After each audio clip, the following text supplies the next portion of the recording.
दे.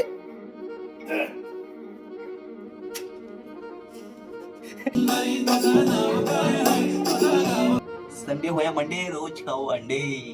Creatine प्यालो आणि direct आलो जिमवर. जय श्रीराम मित्रांनो, कसा आहे सा व्यायाम करतच ना अहो करायलाच पाहिजे. तर आजचा बॉडी बिल्डिंग सीरीजचा आपला 10वा दिवस आहे. तर मित्रांनो आज आपण करणार आहे चेस्ट वर्कआउट आणि ट्रायसेप वर्कआउट. त्याआधी मी मारून घेतल्या 50 सपाट्या. त्यानंतर चालू केला आपला चेस्टचा तगडा वर्कआउट. पहिल्यांदा केबल प्रेस मारून घेतलं. त्यानंतर 54 किलो वजन लावून बेंच प्रेस मारायला चालू केलं. त्यामध्ये अप्पर चेस्ट आणि लोअर चेस्टचं 3 सेट मारलं. हे मारल्यावर चेस्टला असला पंप आलेला का नाही, जास्त फुगा फुगविल्यावर कसं आता फुटतोय का मग फुटतोय असं होतंय, तशी माझ्या चेस्टची कंडिशन झालेली. तो पण इकडे बघतोय तर काय प्रणव बिल्डर 200 किलो वजन लावून बॅकचा वर्कआउट करायला. मित्रांनो एवढं वजन उचलणं सोपं नाही. आणि तुम्ही काय म्हणता इंजेक्शन घेतलं सप्लिमेंट खाल्ले की बॉडी विती बाबा, सप्लिमेंट खाल्ल्यानं बॉडी वित नाही, असा तगडा वर्कआउट करावा लागतोय. शेवटी ट्रायसेपचा वर्कआउट संपवला, केळी घेतली आणि डायरेक्ट आलो रूमवर.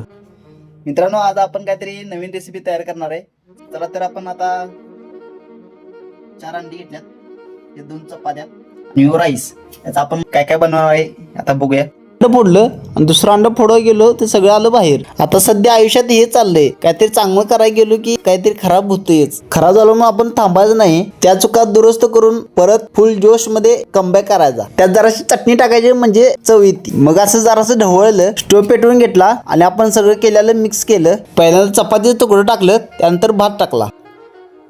मग त्यानंतर मस्तपैकी हलवून मिक्स केलं. मग लईच भूक लागलेली म्हणून केळ खाईत खाली लागू नये म्हणून हलवत बसलो. A few moments later. Fried rice with chapati without oil. मित्रांनो हे असलं भारी झालं की नाही या खायला.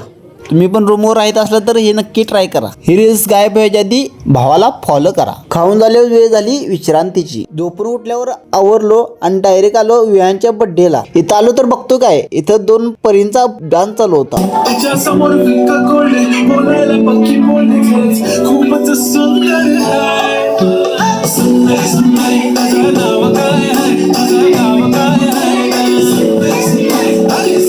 मला तर लई भारी आवडला. तुम्हाला कसा वाटला भावांनो नक्की कमेंट करा. शेवटी केक कापून आम्ही सेलिब्रेशन केलं. मित्रांनो व्हिडिओ आवडला असेल तर लाईक करा, शेअर करा आणि सबस्क्राईब करायला विसरू नका. बोला जय श्रीराम.